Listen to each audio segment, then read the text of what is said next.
नवसारी के शरबतिया तालाब के ब्यूटिफिकेशन और डेवलपमेंट कार्य के दौरान बारिश के पानी की निकास की गंभीर समस्या सामने आई है। बार बार निर्देश देने के बावजूद एजेंसी और प्रशासन द्वारा सड़क के पानी को तालाब में मोड़ने के लिए सही लेवलिंग के साथ पाइपलाइन नहीं डाली गई थी, जिससे पिछले 2 दिनों से स्थानीय लोगों और वाहन चालकों को भारी परेशानी का सामना करना पड़ रहा था। अधिकारियों द्वारा मौके का निरीक्षण किया गया। सड़क पर जल भराव की स्थिति देखते हुए तत्काल प्रभाव से जेसीबी मशीन के साथ कार्रवाई के निर्देश दिए गए। फिलहाल दीवार तोड़ने और पाइपलाइन बिछाने का काम शुरू कर दिया गया है, ताकि सड़क का पानी तालाब में डाला जा सके और समस्या का स्थायी समाधान निकाला जा सके। इस मामले में लापरवाही बरतने वाले अधिकारियों और एजेंसियों के खिलाफ सख्त रुख अपनाया गया है।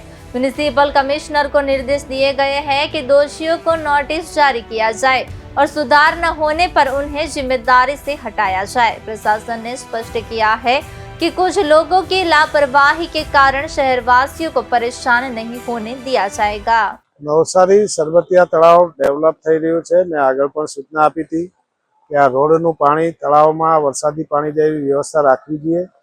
ત્યારે એજન્સીએ મને એવું જણાવ્યું કે અમે પાઇપો મૂક્યા છે, પાઇપો લેવલ જોયા વગર સાઈડ પર મૂક્યા છે, એ પણ બંધ હતા।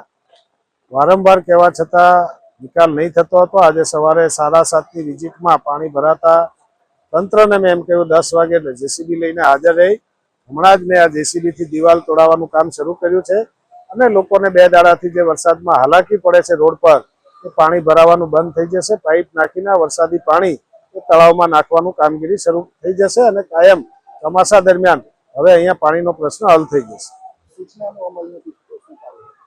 सूचना आपवा छतां अमल नहीं थयो। आज कमिश्नर साहेब ने मैं कह્યું છે કે આવા લોકો સાંભળતા ન હોય તો એને જવાબદારીમાંથી મુક્ત કરો, નોટિસ આપો, છતાં પણ ન સુધરે તો એને જવાબદારીમાંથી મુક્ત કરો, બીજા લોકોને લો। 1-2 વ્યક્તિને લીધે આખા શહેરની પ્રજા હેરાન થાય, બિલકુલ ચલાવી લેવામાં આવશે નહીં।